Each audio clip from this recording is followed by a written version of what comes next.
Hello guys, welcome back to my channel. So in today's video we'll be looking at how you can speak to your children without yelling. These tips are really magical. They work like magic, so you need to stick around and watch this video till the end.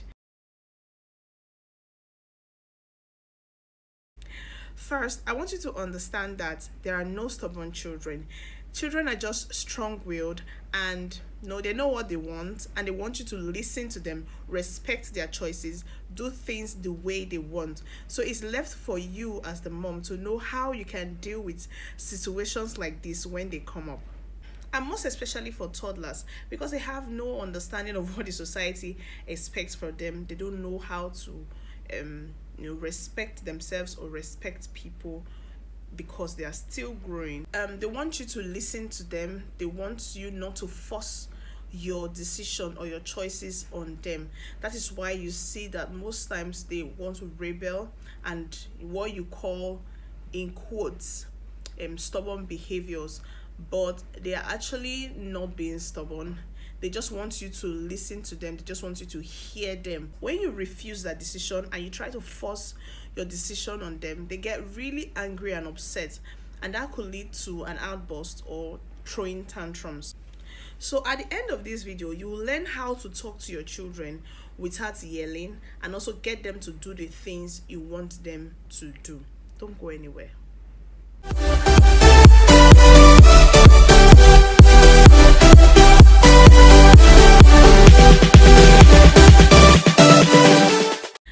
Hey guys, welcome back. If this is your first time of watching my video, please don't forget to subscribe. Hit the red subscribe button down below, like, and also drop a comment.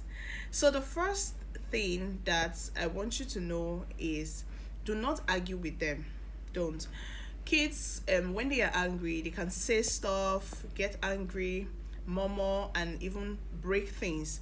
But I don't want you to lose your cool and then get into a power tussle with them. What you can do is you can allow them to finish, and then you can punish them for the action that they took while they were angry. Or if they didn't break anything, you can decide to talk it over with them. Don't try to talk to them when they are angry. They won't understand. Another great way of getting your kids to listen to you is by not saying no to them outrightly when they ask you for something. Saying no to your kids too often is wrong, because it can trigger a reaction or an aggressive behavior from them, because they don't understand why you would say no to them. Rather, listen to their request, and if it's not convenient for you, give them available choices to choose from. Now, this is very important and is a great way, because you give them the choices that are convenient for you, but you are giving them two choices to pick from. So in a way, you are controlling their choice, but you have given them that opportunity to choose. So for instance, you want your kids to go to bed now, and then they have refused to go to bed. So you present them with two choices. Do you want to go to your room, or you want to sleep in my room? I don't think they will tell you we don't want any of them. They will think about it and say, okay, we want to sleep in your room. Now you have to accept whichever choice that they have made, because you don't want to look irresponsible. You have to keep to your word. So they now say, I want to sleep in your room. You have to allow them to sleep in your room. Now you have achieved what you wanted, and they also have won, because they get to choose what they want. They will sleep in your room, and then you can eventually take them back to their room when they are asleep. So as you can see from the example, you get them to do what you want without yelling and threatening them. You can see that they are not stubborn. Another way you can stop yelling at your children and also getting frustrated is by making them comfortable. There are factors that are responsible for tantrums. So you can find out, especially for toddlers, you can find out what is responsible, why they are misbehaving. It could be that they are hungry, it could be that they want to sleep, it could be that they want something. So you can find out what they really want by asking them or by checking them, and then taking care of that thing.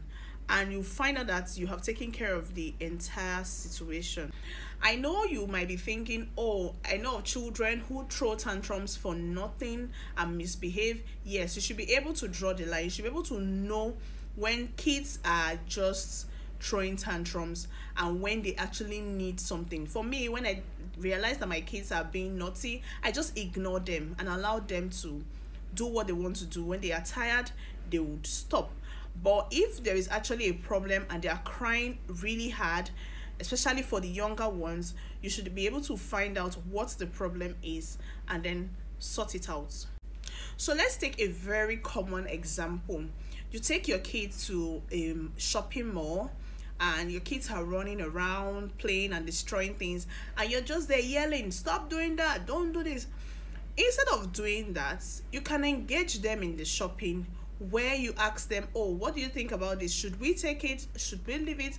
Or do you want to drop it in the cart or something? So involving them in the shopping process is another way of managing them, so they don't get to run around and you don't have to shout at them.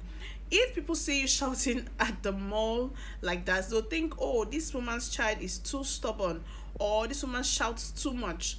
So there are ways that you can take care of these things. So find out why. It could be that they are bored and they don't just want to stand. It's difficult for a child to be in the mall and they will just stand and be looking. No, they want to explore. They are adventurous. So you have to find a way to engage them in your shopping process. By so doing, you have taken care of the problem. You do not have to yell at them. So the next point is try to distract them. This point works like magic. You know that most children have short attention span. They are easily distracted. So when they want something and they are all noisy, crying, and displaying, you can easily distract them and focus their attention on something else. And before you know it, they are no longer thinking about that thing anymore. So the next time your kids are crying over something, try to distract them by giving them a task or a game or a toy. For the younger ones, you can tickle them and make them laugh so well, and they will forget about why they were crying. This works for me. I use it for my kids a lot and it works so well. Now, I want you to know that there is something called bad parenting.